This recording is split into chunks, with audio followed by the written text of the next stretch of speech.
ചേച്ചി ഞാൻ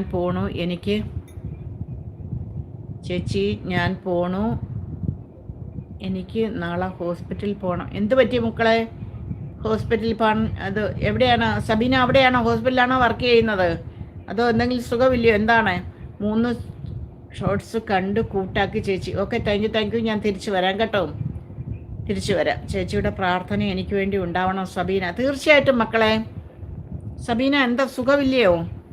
അതാണോ? അയ്യോ, എന്താണ്? ഞാനൊരു മോട്ടോർ മെക്കാനിക്ക് ആണ്. എപ്പോഴും വണ്ടിയിൽ വരുന്നു എന്ന് പറയാൻ പറ്റൂല. അതാണ് താനിപ്പോൾ പോകല്ലേ എന്ന് പറഞ്ഞത്. ഞാൻ ഒരു മോട്ടോർ മെക്കാനിക്ക് ആണ്. എപ്പോഴും വണ്ടികൾ വരുന്നു എന്ന് പറയാൻ പറ്റില്ല. അതാണ് താനിപ്പോൾ പോകല്ലേ എന്ന് പറഞ്ഞത്.